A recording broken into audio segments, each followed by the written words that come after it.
All right. Motion to approve the minutes? Second. Nice job, Josh. Review of schedule of fees. Yes. So I wanted to review the schedule of fees with you. And I have a recommendation for one change. So what we had from last time was the employment listing. We typically charge $10 for. The peer tutor program is $45. Family fun night ran about $25, mostly for materials and food. And then the wilderness program was anywhere between $25 and $35. Right now, we're not running family fun night or the wilderness program. So I'm just going to take those off for now. And then if we revisit those, I think I can bring that back up. The peer tutor program, I think that still makes sense. That program actually hasn't changed much. We're running it as we usually do, just virtually. The employment listing, I would actually recommend for us to have no fee associated with that. Right now, it's just really, really hard to keep track of because a lot of people are asking for these lists virtually. So for us to try to track down $10 for people when we're emailing lists to them. And I think a lot of the community members that need the lists are in need for various reasons. And I'd like to not have to charge them for a list of people that they might hire to help them. So that's my recommendation, but happy to have a discussion about it if other people feel differently. That sounds good to me. Yeah, it sounds great to me. Sounds good. And I think that needs to be voted on, David. All right. Wait, you muted. Oh, I got in there. I'll get in there first. You were muted. All right. Motion to approve the fee schedule.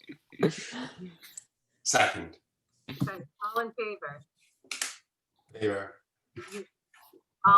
You agreed to unanimously approve the new fee schedule. Hi, Adrian. Hi, Sorry, I didn't see you waiting. that's okay. And the minutes were approved unanimously, correct? You went so fast. I wanted to make sure no one disagreed. Yeah. Okay, thank you. Okay, so we're on to the Ford Award.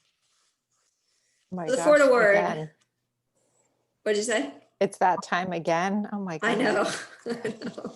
The year really flew by. It did. Not fast enough. Flew and dragged. Right.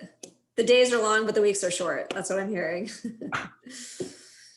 So the Ford Award, I talked to the Ford family and we're going to do it virtually this year. So I just need, and I have all of our nominations. We made our nominations due, I think last Friday was the last date. So we'll wait a couple more days just to see if anything else trickles in that has gotten caught in the mail, but I need a committee of people to make a decision about the award winner. And Arena, just to let you know, this is a award ceremony that we put on every year.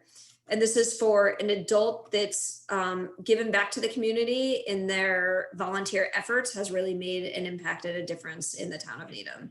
So people usually send us nominations. We keep nominations year after year. And then typically we have an award ceremony and Denise Garlick comes, the Ford family speaks, and we have light hors d'oeuvres and just kind of recognize somebody that's really given back to the community. So this board is the one that makes the decision about who the award winner is. So usually I hand off all the nominations and there's a select few people who make the decision about who the winner is. So I'll do it.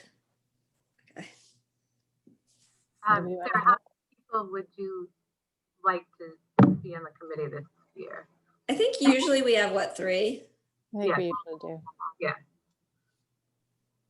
Does anyone else want to volunteer besides Susan?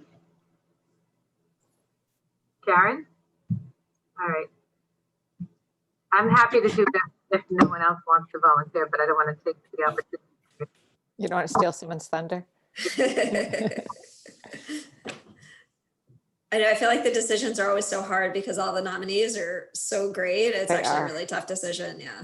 It is. And this hard. year particularly, I think we want to try to recognize everyone that's doing good, but it's just, If I'm Doesn't not work one of the out. nominees, I'll do it. But let me look it over and get back to you, Kevin, okay? all right. You want to do it? You can do it. You got it. And how, Sarah, how are we gonna get, you're just gonna email them to us or? I'll email them to you. Yeah, I Okay. scanned them in this morning. Okay. So I'll email you what I have and then I'll double check with Kristen to see if anything else trickles in the next couple days and then I can forward you those in. Okay, and when's the deadline? When do we need to Um, decide by? I would say by December 1st. So Okay, you have a couple weeks. So Okay, it's going to be Susan, Karen, and Julie, since Kevin just said he wasn't on the committee. Is that correct? yeah. Okay. Thank you. Sorry to interrupt again. we'll get in touch with each other about discussing our choice. Okay, great. Update on community collaboration and initiative. So the biggest thing that has happened the past month is that, I don't know if you've heard about it or seen, I think we talked about it briefly last week, but we put together a mural project that we had to present to the select board. They approved it and we kind of rolled that out. So I would like to share with you all the presentation that we submitted to the select board and we presented to them. And then I added on some pictures at the end about what the final product looked like, if that's okay. That sounds Sounds good. All right. Oops.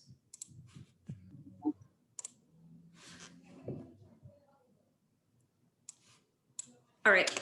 So I don't know if you're familiar with this fence, but this fence is located, if you park at Red Wing Bay and you walk up the hill to the left and you walk about 5 to 10 minutes down a gravel path, and there's a big fence that was hard hit by graffiti.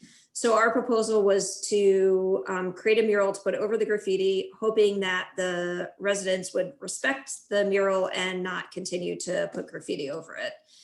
I can tell you that walk was longer and longer as we were lugging 11 gallons of paint up and down day after day, but it's good for exercise, right? And this was a joint effort. It was Needham Youth and Family Services, Park and Rec, the DPW, the Rail Trail Association was also a part of it, and they came out a bunch. So it was quite a community collaboration. So this is what the fence looked like beforehand. There was some pretty graphic graffiti. I tried to block some of it out, and this, it sounds like DPW had kept trying to cover this up and it just kept coming up. So our initial proposal was really, we wanted to have themes of unity, and we wanted to have a piece of it that was built by high school students, because it seemed like that was kind of the targeted group that was putting the graffiti on the fence. So we wanted them involved in the process. And then we also just wanted something that the community could be part of building the design. We just didn't want to propose something and have it done. So as people came in and proposed different ideas throughout the week that we were there, we kind of incorporated it into the mural. So these were some initial thoughts. These side panels, you can block off with painter tapes, and then anybody can just color in blocks of color. So what we were trying to do is have a balance of people that wanted to come out and be a part of this, but maybe weren't the most artistic, or you have some really little kids that wanted to come out and paint, that they would be able to paint these blocks, and then kind of a more complicated message in the middle that people that wanted to be creative could come and be a part of. We were also trying to think of something that was could build unity and just really give the sense that Needham is a place that people can come and feel welcome and be a part of something positive. And then we were just trying to think of different ideas. We also wanted to have a wall that you could like take photos in front of and take selfies. So we were thinking something like this that you could stand in front of and be the eye in kind. And this was our initial thought about the graffiti wall, that we would have like a little mouse that said your art here, and then it would be all black. It turned into something a little bit different, but just so that, you know, if people were going to come and put graffiti on the wall, there'd be a place for them to do that. And then when you put it all, this was our initial proposal, when you put it all together, it would be something like this.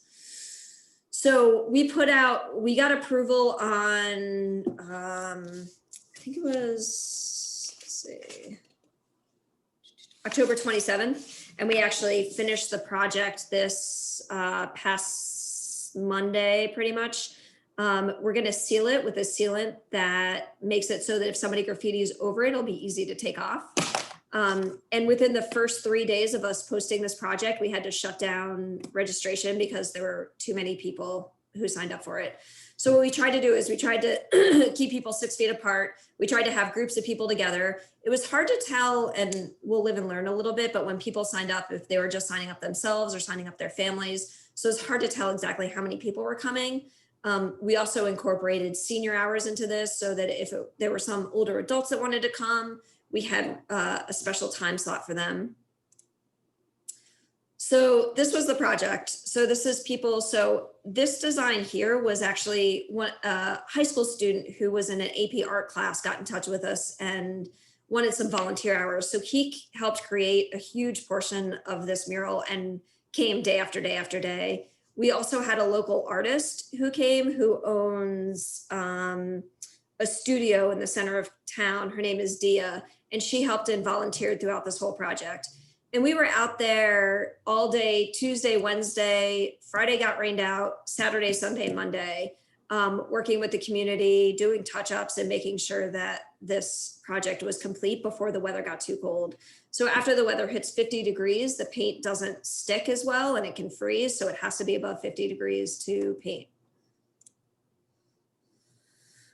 So you can see just everyone is involved. We try to keep everyone 6 feet apart. We had sanitizer, we had spray. This kid, who is actually my son, was a very strong participant in the project. And this is part when we were peeling off the tape. So these are the blocks of colors that when there's paint or tape, it just looks like a little bit of a mess, but as you're peeling off the tape, you can see the lines. And this is the high school student on a freezing day. I think it was Sunday that got really cold really fast, doing some painting.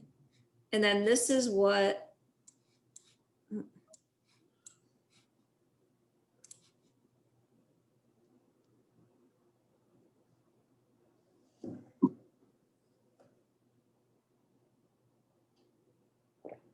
It's amazing. yeah, it came out. I mean, I'm not artistic. I definitely was not part of the artistic design. We also spray painted like these circle parts with glow in the dark spray paint so that at night it'll glow up. And we did that to a couple other sections. And here's the other half of the fence. And we actually ended up doing about, I think, twice as much as we had initially planned on because we had so many participants sign up. And this is the rail trail logo. It's really beautiful. It's a great job. Thank you, thank you. And this is the selfie wall. Oh, that is awesome. And then this is the, it's actually, what we turned it into is a chalkboard wall so that instead of encouraging people to put more graffiti up there, chalkboard wall where you can write with chalk and then it will erase day after day. So Very cool. Wow. So that was that. Yeah, I think, there were so many people that came and like, what organization is doing this? Who are you? So I think it got our name out there too, which I think is just great in terms of like building the community together. I think it was something different. There were so many people involved. We had kids anywhere from 3 to college age. So it was just a really, really cool project. And we're so happy that we got to do it. So we're hoping to maybe do another one in the spring. So we'll see. So, yep. Any questions, comments about? It's very cool. And Thank you, Josh. it's just very well put together. Thank you. Yeah, that looks good. It was really good. Yeah, thank you. Yeah, we were excited. We're going to stick our logo on it somewhere. We got to find the right place. And we're going to do a couple other touch-ups. We're going to like put some fairies on it places. So there's a little bit of like, like Where's Waldo kind of thing. I'm probably dating myself on that one, but that's okay. But just to make it kind of fun. And then we got to get the sealant up on there before somebody goes and tags it. So. Yeah.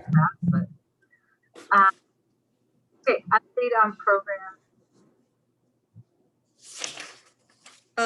So I'll just go through a couple updates. You are all pretty familiar with our other programs and, we've talked about week after week what's been happening. We have got an increased request on group work. So we've actually put out 2 groups that also immediately got filled, and we had to shut down registration after a couple days. So we're going to be running a middle school coping skills group, and then also a elementary age art therapy group. The art therapy group, we actually had to split into 2 sections because we had so many people sign up before we were able to shut it down and start a wait list. So we're going to do that in 2 chunks. And then we're also working with the school department on some lunch groups for elementary age kids. So that's been great, where in the spring, when we first got shut down, I think people were like overwhelmed with services. I think people were out of their routine and didn't really know what they needed. I think now that people are set in a routine, they're seeking out services more. And I think anything that can keep them engaged socially, they're excited about. So I think that those groups have really gained numbers and participation. The Engaging Minds function went great. We had over 100 people sign up. Not that many attended the event, but then I got emails afterwards saying, oh my God, I couldn't attend. Can I please have a copy of the presentation? And we provided that to them. So that was pretty successful. The other big thing actually that I should have mentioned during the community collaboration. So we pulled back together the Suicide Coalition last month, or the key members of the Suicide Coalition, just knowing that mental health is really important right now. People might be struggling. There's going to be more crises come up. And what we decided as we kind of talk through what our focus should be is we're going to expand our focus. And we're going to call ourselves the Alliance for Safety and Wellness of the Greater Needham Community, to really encompass residents, staff, students, and any families kind of associated with that group. And we're going to work with, we're pulling together a larger community meeting next month to try to just make sure that we're understanding all the issues that are out there in the community. So we're going to have Riverside Trauma Center is going to be there. The Senior Center is going to be there. The police department's going to be there. We're trying to get someone from the Chamber of Commerce there. So really to encompass everyone and what issues are out there. So we've talked about parties, wearing masks, mental health, isolation, what the vaccine is going to look like, people that aren't taking the vaccine. So really just trying to racism that's come up as kind of a result of some of the virus, the talk of the virus and where it originated from and who's spreading it. So we're really just trying to encompass any issues that might be out in the community that are around health and wellness. And then we're going to try to narrow our focus after that community meeting. After we get an idea about what's happening in the community, we're going to try to narrow it down from there. So kind of on those lines, and then we can jump back to the rest of the updates. But are there any specific things that you all are hearing from the community that's come up that's needing to be addressed or looked at a little bit more closely? We were part of like half the police department. We're all doing this special training. I did it for today. It was a nurse from one of the Worcester hospitals who presented, and her husband's actually a police officer. And she said that actually suicide is up 30%. That's successful suicides in the past like 3 months. So, and we kind of talked about dealing with that and kind of how we're going to fix that, and even just like going to mental health calls and how to deal with those types of people and de-escalation techniques, because it's, we thought it was at an all-time high and it just continues to grow. So it's kind of scary. So I think this is a great time for that coalition to get back together. Yeah. Was that 30% in Massachusetts or nationwide? Yeah. In Mass? Wow. Yeah, she said just even the success rate is up. And obviously the mental health calls are, I guess she was talking about how that every mental health call is just exacerbated with the, quarantine and COVID. And, we kind of went over, depending on what someone's going through and if it's manic or, whatever symptoms they're having, what's the best way to deal with them so that they, are safe and we can get them to the hospital in the appropriate manner. Mm-hmm. So it's kind of scary. I wonder too what the hospital's response is, like if how they're dealing differently with mental health calls, because they're probably tapped out with COVID patients too. So I wonder if they like, if they're all exhausted, if how they're screening it, or are they keeping people less time than they would have before because they're trying to get people out of the hospitals and home? Like, I wonder if Yeah, I that's, don't think there's any beds, to be honest. I sectioned someone yesterday afternoon, and I'm shocked that they were able to find a bed for her, because in the past, I would say 2 months, most of the people that I've sectioned, there's just no beds available. Right. So, yeah, I think they are kind of overwhelmed. Even like the Needham, the BI and Needham, a lot of our calls have gone up there just because Norwood shut down. So we're getting all that traffic on top of all COVID traffic. So just the ER so overwhelmed. right. Adrian, what happens if you section someone and there's no beds? Are they Uh, released? I mean, they can be held at the hospital. It just kind of depends on, like, Newton Wellesley has a psych ward.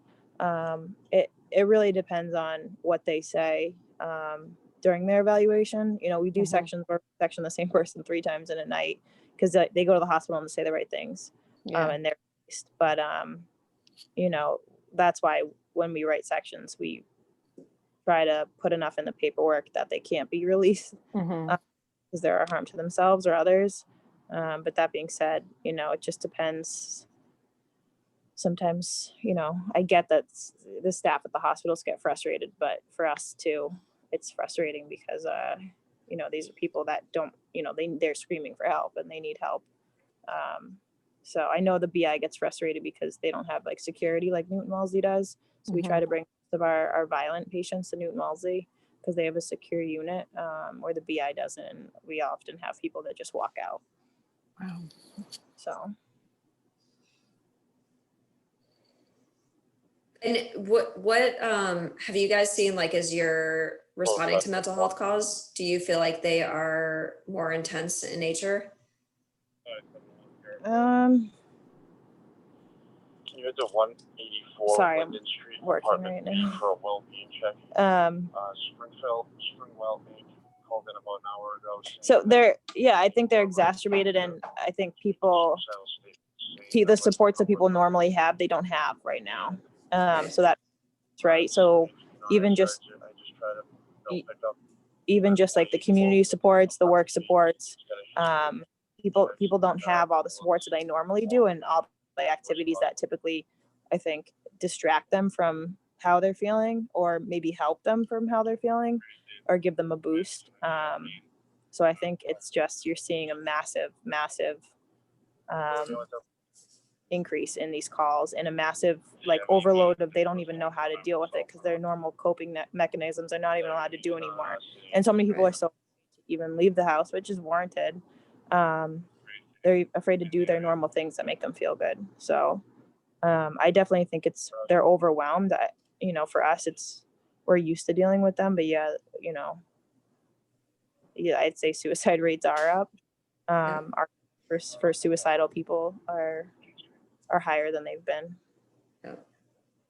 I also probably think that seasonal depression and people who go through that kind of, at least a seasonal tonal shift in the winter, is probably an influence as well. Yeah. I have a daughter who's would be a freshman. She took a gap year, but I'm hearing from a lot of her friends that are really struggling with, anxiety and depression, having either gone away and now they're going to be home for a couple of months, and college just is so different. And I think the college age kids are having a tough time. So I think those transition years specifically too, being a freshman in college or high school, or, those transition years are so hard. Yeah. And I Adrian, think, I'm sorry. oh no, go ahead. A sort of a morbid question, but what's the method? What's the primary method? Washington Post has this piece on how so much is done with handguns. Most handguns are used for suicide, not whatever everyone thinks, but I just wanted your take. No, that's like a rarity. I don't think, they think that in the last 10 years, we've had 2 people kill themselves with a handgun. Medication and ironically, people hanging themselves is pretty common, but medication's so readily available that or even just like inhalation like of gases, that's pretty common. Just household items that people can abuse. So that's like, you know, we go over with families what you can't keep in the house if you have people, you know, a person with suicidal ideation. Okay.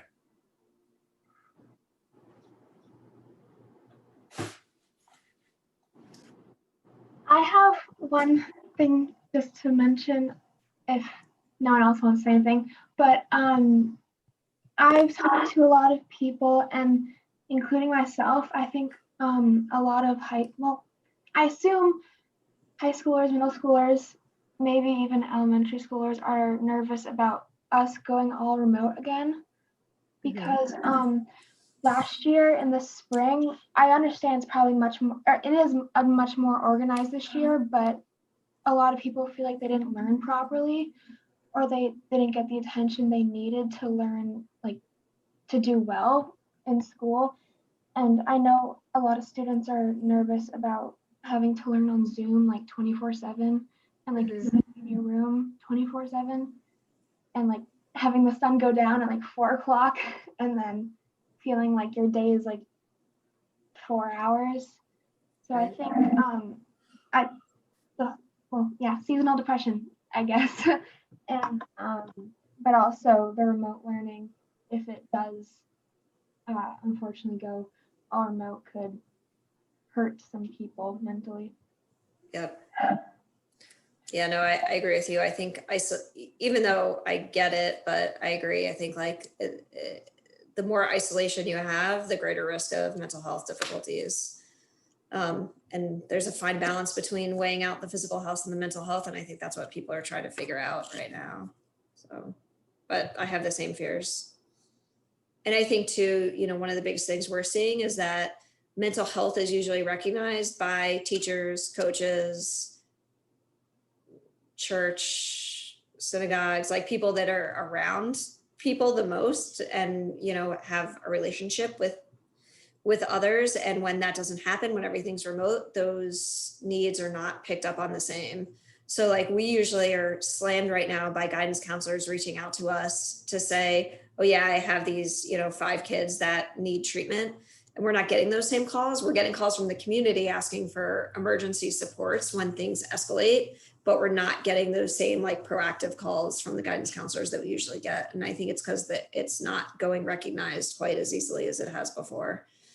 So, you know, one of the other reasons we're trying to pull that group together to really just, you know, the clergy is going to be involved in that group as well, just to try to figure out how we can make sure that people know where to go if they need assistance, and how do we catch those things before they spiral to a point that, you know, bad things happen. Are there any programs that somehow coordinate exercise or getting out, right? So several people sort of have mentioned this, like the outlets, right, that people have in terms of running or being outside, and then sort of this fear, I agree with it, that if you're a student, you're using your daylight hours to sit in front of a computer, whereas at least if you're going to school, you're walking around the hallways or sort of being a little bit more active, and then you're less likely, I feel like, to be active as soon as the sun goes down. You're just not as likely to go outside or walk around. I wonder if any towns have been creative around creating a time, like ideally you could shift some of the teaching time, right, to the darker hours, but I think that's really complicated with the school, but that would be awesome if you could do that. There's also I definitely heard this a lot from my closer group of friends with wellness this year for seniors. At least there's been a like almost like extraneous amount of work on like nutrition, and though 100% I totally agree it's important to stress nutrition, it almost feels like less of a wellness class, more that they're shoving health in our face. And it's not really like, oh, you should be getting outside, as it was the emphasis in the remote of last year. It was kind of like, get outside, like send us a picture of you running, of you doing something like to get physically fit, make sure you're still like moving and grooving, like get yourself going. This year, it's none of that. And the remote weeks almost feel like you're like, oh, what do I have to do for gym today? You know what I mean? It's not like, oh, I'm going to go take a walk for gym today during my gym period. It's okay, how many nutrition sheets do I have to fill out? It's almost extraneous. One of my neighbors, she's a senior, and she had to like write, I think, I don't know how many recipes, but people had to like list off every single thing they were consuming like every day, and like search up recipes that you made.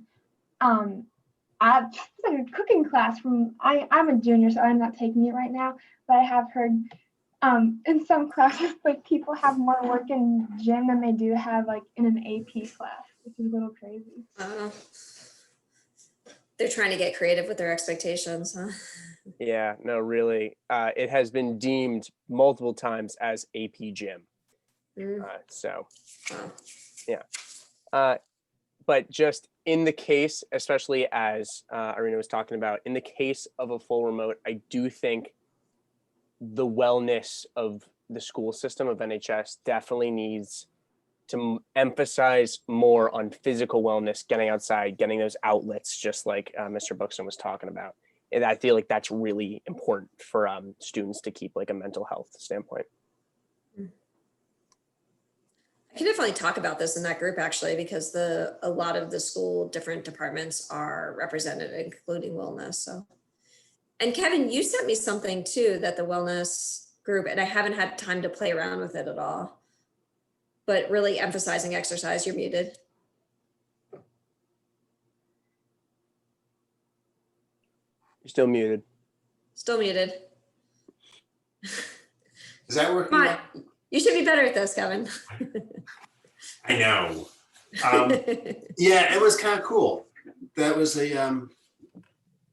it was from the wellness department from one of his classes, and he said they had stuff about workout that was really high quality stuff for like varsity team sort of quality stuff. But it was one of the tabs within it. Like you go to, it's a site. Apparently NITA must pay into it. But if you go take a look at that. Yeah. But yeah, for my kids, that's been a lifesaver.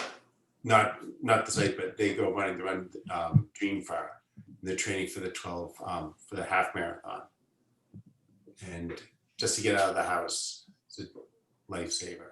Yeah. But it's also the paradox of adolescence is that they're supposed to grow further and further away from their parents. I mean, they separate from the family. That's what adolescence is. Right. And lo and behold, they're closer than they've ever been. Right. And we're all going crazy doing it. But right. Yeah, so it's sort of a bad recipe. Yeah. That's fine. No, that's helpful to have bits of this information. I'll definitely bring it up because now that I'm thinking about it, David, you were talking about like a townwide initiative. Public health is in that group too, and they have their hands pretty full dealing with flu shots and COVID, but we might be able to think creatively about how we can roll some initiatives out just to get people out and moving. That sounds great. Those assignments last year for remote that the wellness teacher sent home, like also were good for our whole family. Like I would go out on the deck and do the little boot camp with my 7-year-old or 8-year-old. Like they were good for the adults, I think, in the houses as they were for the kids. So yeah.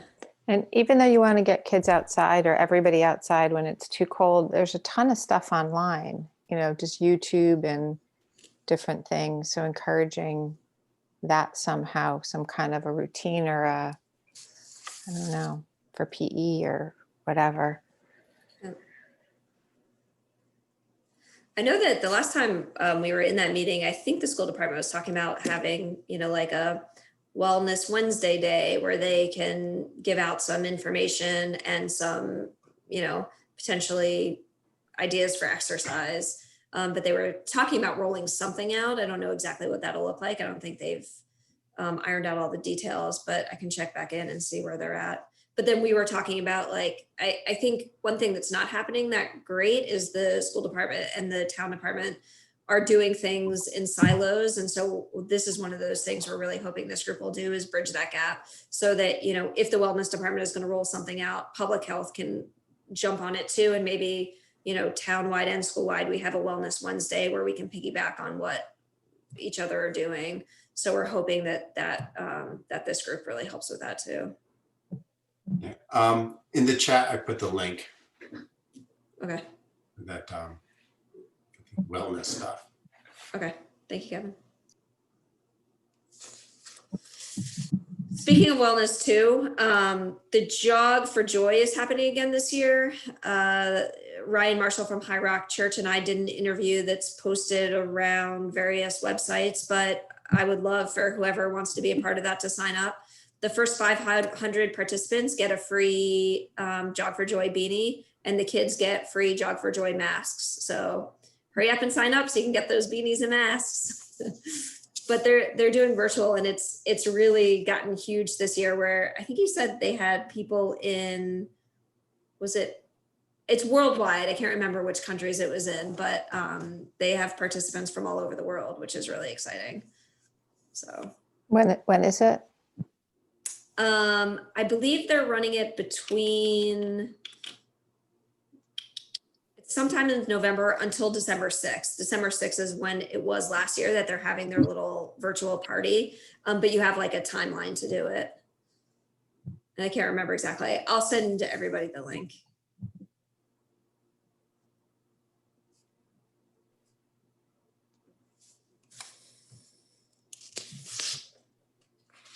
Let's see. And the other big thing that's happened new, so as I said in our last meeting, we started a chapter 84, which is a peer-to-peer led nicotine prevention group.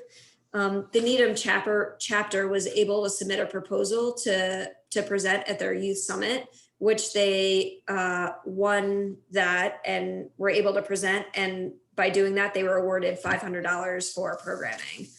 So that's just all nicotine prevention related. You know, we're hearing different things about vaping and whether it's increased or decreased, depending on who you talk to. Those statistics are all very different. So we're just trying to keep up those efforts, because we know right now, at least the students that were addicted are still addicted and are struggling to stop.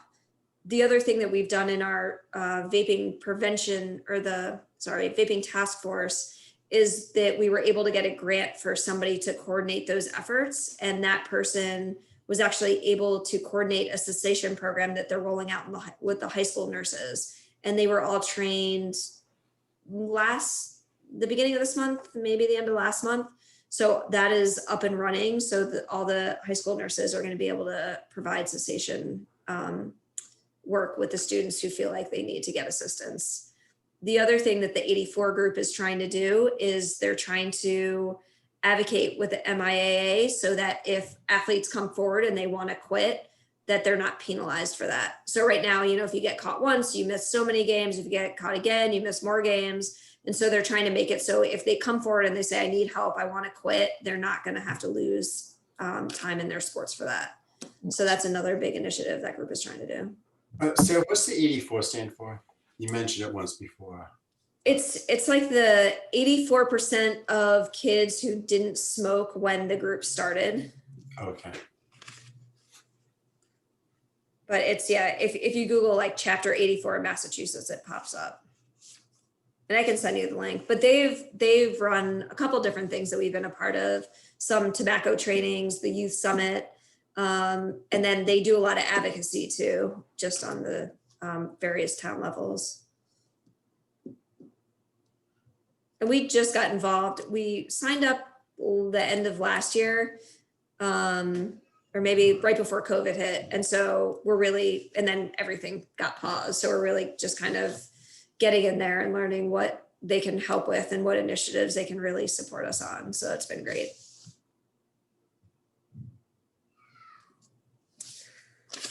And that's everything big. I mean, everything else is kind of status quo, you know, peer tutor, VIP, or running remotely, youth mental health first aid. we are in the process of trying to schedule classes and finishing the trainings to be able to teach that remotely. Half of us are done, half of us are still working on it. And then all of our community work is still kind of in process. All of our committees are still meeting and chugging along and just trying to figure out ways we can support the community. I feel like I've been in so many community meetings lately just because, you know, like our CCIT group that usually meets monthly started meeting every week for a while, and then it was every other week. But there's all these kind of community groups that are getting together to just help support in different ways. And it's been great to be part of a community that's been so passionate about supporting the residents. So it's been great to have some influence in that way.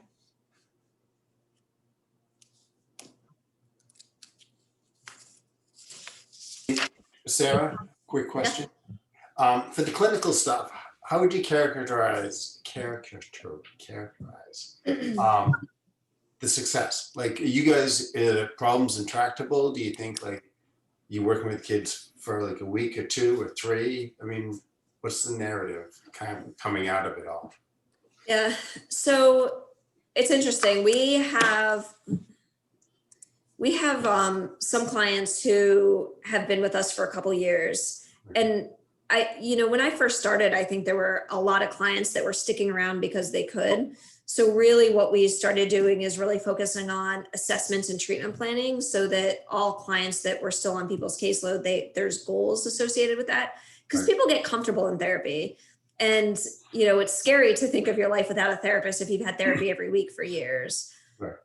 So I think in that process, we were able to help people recognize that they don't necessarily need the support anymore, so that we were able to to take on clients that had higher needs. Okay. So I'm trying to think of our work as more short-term, but I'm not going to be super strict about it.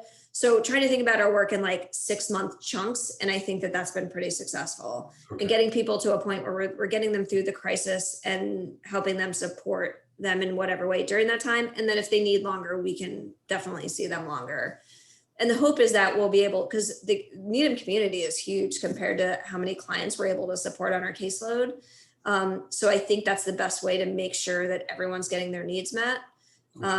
And it's been pretty successful. I think that we've been able to help a number of families, especially right now. I think families are dealing with so much. I think we can help them through this really difficult time, and then they get to a point where they don't no longer need it. We also have a lot of clients that we're seeing like monthly. So we're still giving them a little support, but we're not seeing them every week so that they're not getting that intensive support. And that's been really successful as well.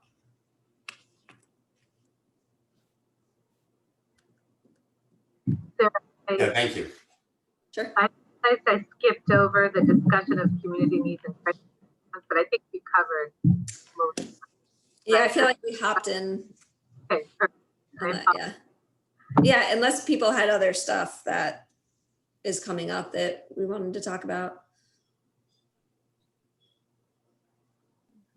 So any new and old business to discuss?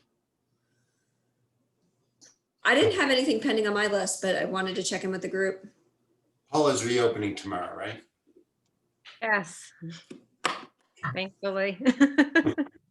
What happened to that cluster? One of the clusters, didn't they have to go remote? There are a couple of things that happened at Pollard. There was a 7th grade cluster that had multiple cases. And so a bunch of kids had to go remote for a couple of weeks. And then most recently, I heard today that the reason they closed on Tuesday was because of 4 cases in 8th grade in the blue cohort. So they were contacting families who will have to be remote for a couple of weeks. Gotcha. Okay. But they closed just for the day on Tuesday to be able to do extra clean. Mm.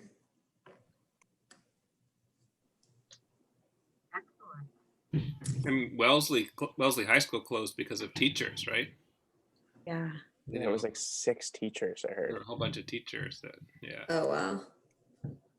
Actually, I heard in the 7th grade COVID positives at Pollard, there were 2 teachers who were in the mix too. So that it means it's more kids who are affected, right? Because they see more than they see the whole cluster. Right, right. I heard mostly it was teachers who were getting together after school. That could be just completely wrong, but Oh, wow. Okay. Is there any at the high school? right Yeah. now, Yeah. What do we know? I just heard something actually. I did hear about one case, but in which somebody left the state and didn't get tested and went to school and tested like a week or 2 later and tested positive. But those are just things you hear, you know, because drama. But I mean, I have heard from several people, so I assume out to a certain degree it is accurate. Probably not all fake news, probably some of it's fake news, but I did hear about that. But I did hear about one teacher getting it. Yeah, that was a while ago. That was like October. Yeah. And then other than that, I don't think it's that bad in high school, honestly.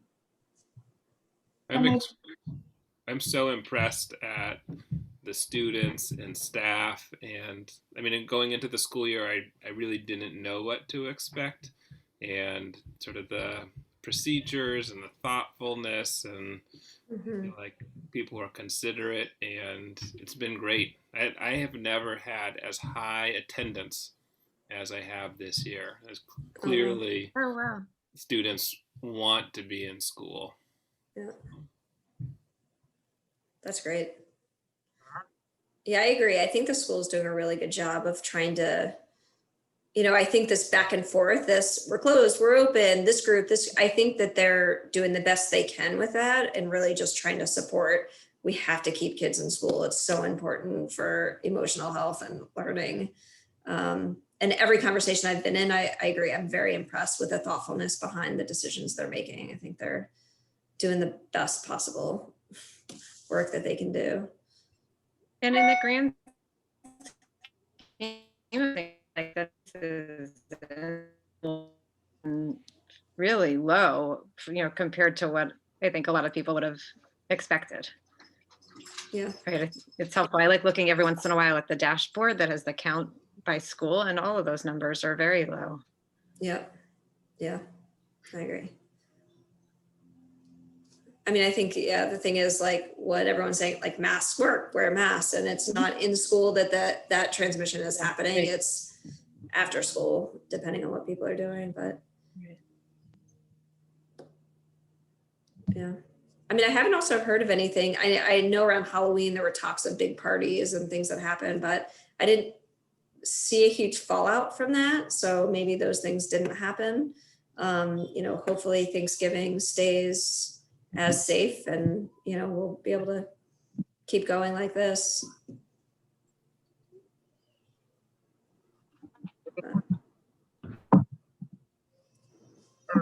We ready to close things up? Like, does anyone have a motion?